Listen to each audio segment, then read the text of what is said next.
बिस्मिल्लाहिर्रहमानिर्रहीम। कर्ज़ में सूद के मुतल्लिक़ हमारी गुफ्तगू जारी थी। किताब मिनहाजुस्सालिहीन की दूसरी जिल्द मसला नंबर 1026 में लिखते हैं कि एक शख्स ने कर्ज़ में सूद लिया, लेकिन ये हुक्म शरई से जाहिल था कि सूद हलाल है। या दोनों को ये मालूम है कि सूद तब बनता है कि जब दोनों राज़ी न हों। अगर दोनों राज़ी हैं तो सूद हलाल होता है। इसे कहते हैं कि हुक्म शरई से जाहिल होना। या फिर मौजू से जाहिल थे, यानी उनके मुताबिक सूद यह है कि जब आप किसी को कर्ज़ा देते हैं और ज़्यादा पैसा लेते हैं तो फ़कत यही सूद होता है, इसके अलावा बाकी चीज़ों में सूद नहीं होता।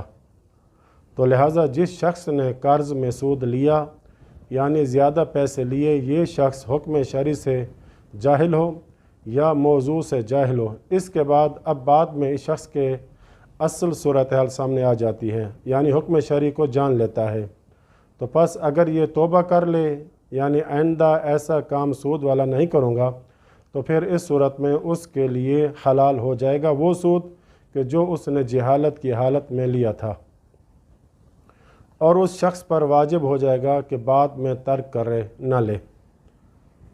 इस बात में कोई फ़र्क नहीं है कि वो जो दूसरा शख्स था जिसने सूद पे कर्ज़ लिया है, उसे चाहे सूरत हाल का पता था या फिर वो भी इस शख्स की तरह जाहिल था, इसमें कोई फ़र्क नहीं है।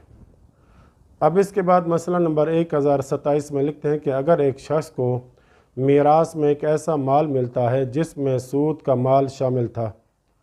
मिसाल के तौर पर एक शख्स का वालिद सूद पे कर्ज़ देता था, अब वो फौत होगा, मरहूम का माल बेटे को विरासत में मिला है और इस माल में सूद का माल भी शामिल है, तो अब ये क्या करे?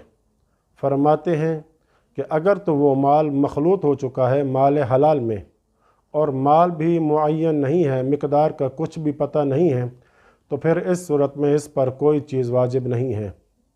लेकिन अगर वारिस को मालूम है कि इतनी मिकदार में माल सूद का है और पहचान भी है, और जिस शख्स ने उसके बाप को सूद पे पैसे दिए थे उसका भी पता है, मालूम है कि इसने दिए थे, तो फिर इस सूरत में वारिस पर वाजिब है कि वो माल उठा कर निकाल कर असली मालिक को वापस करेगा।